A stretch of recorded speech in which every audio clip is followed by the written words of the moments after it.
ఓం నమో నారాయణాయ. ఓం నమఃశివాయ. మాఘపురాణము 4వ అధ్యాయము.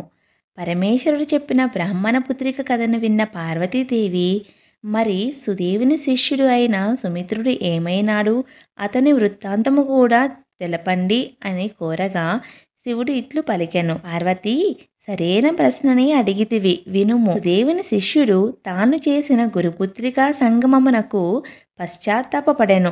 చనిపోదునని గురుపుత్రిక బెదిరించుట వలనే తన కోరిక తీర్చినని బాధపడుచూ ఉండెను. తుదకు తనలోని బాధను భరింపలేక గురువు వద్దకు వచ్చి నమస్కరించి ఇట్లు పలికెను. గురువర్యా, పూర్వము నేను మీ వద్ద చదువుకొనుచున్నప్పుడు సమిధలు మున్నగు వాటికై అడవికి మీ ఆజ్ఞ చేత పోయితిని. మీరు చూస్తుండగానే మీ కుమార్తె నాతో పాటు అడవికి వచ్చినది. అచట ఏకాంత మనోహర ప్రదేశమున తన కోరిక తీర్చవలనని నన్ను బలవంత పెట్టినది. నేను అందుకు అంగీకరింపలేదు.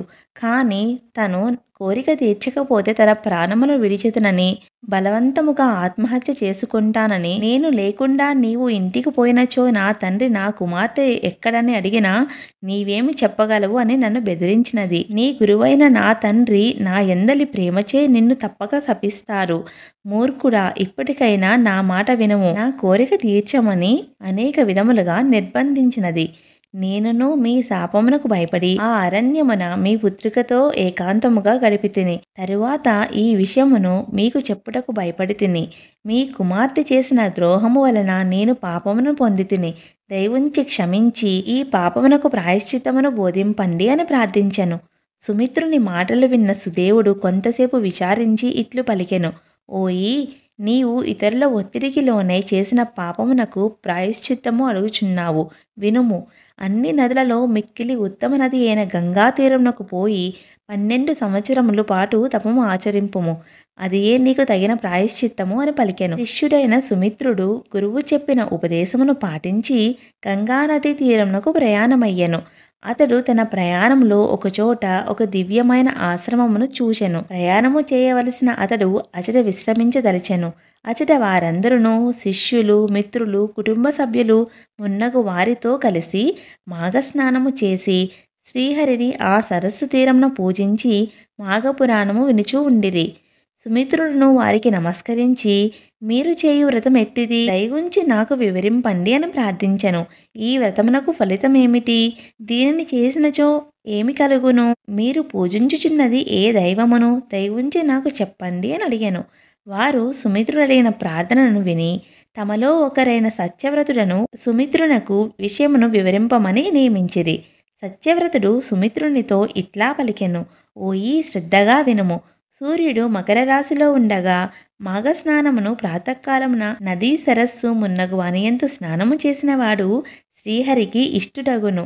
ఇట్లు మాఘమాసమంతయు ప్రాతకాల స్నానము చేసి తీరమున శ్రీహరిని అర్చించి శ్రీహరి మహిమలు చెప్పుకొని పురాణము వినుచు మాఘమాసము అంతటా గడుపుట పుణ్యప్రదమైన వ్రతము. మాఘస్నానము మానినవాడు, సత్య శౌచములను విడిచినవాడు, పరులను నిందించేవాడు బ్రహ్మహత్య చేసిన వారితో సమానులు. ఇంకను అబద్ధపు సాక్ష్యమును చెప్పినవాడు, దురాచారుడు, స్త్రీ సాంగత్యలోలుడు, మాఘమాస స్నానము మానినవాడు బ్రహ్మహత్య చేసిన వారితో సమానులే అగుదురు.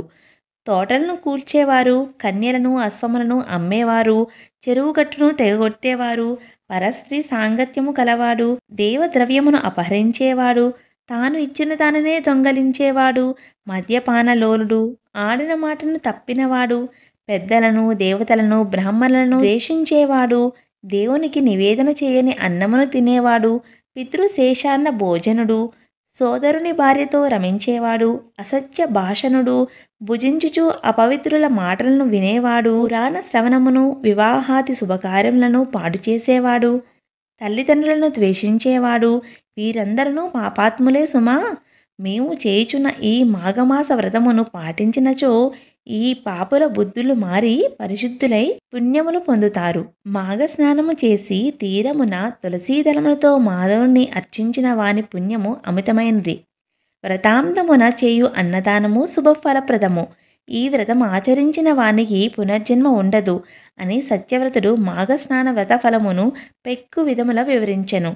సుమిత్రుడు వారికి తాను చేసిన పాపమును, గురువు చెప్పిన ప్రాయశ్చిత్తమును వివరించెను. అప్పుడు వారు మాఘస్నానమును 3 దినములు చేసిన సర్వ పాపములు నశించును. కావున ఈ మాసమున ఇంకను 3 దినములు మిగిలియున్నవి. ఈ 3 దినములను మాఘస్నానము ఆచరించి ప్రాయశ్చిత్తముగా గంగా తీరమున తపము చేయమని సుమిత్రునకు హితము పలికిరి.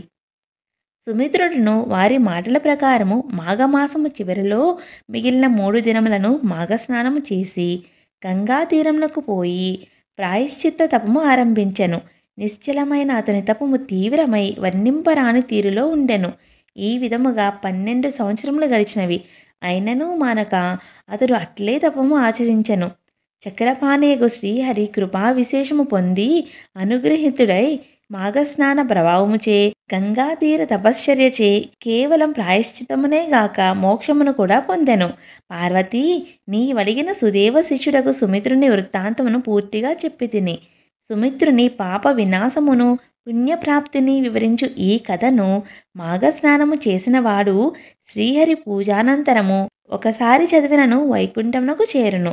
వాని పితృదేవతలు కూడా తమ పాపములను పోగొట్టుకుని నరకబాధలు తొలగి వైకుంఠమునకు పోవుదురు.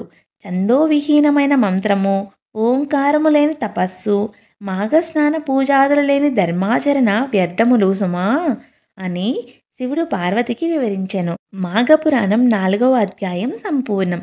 సర్వే జనా సుఖినో భవంతు.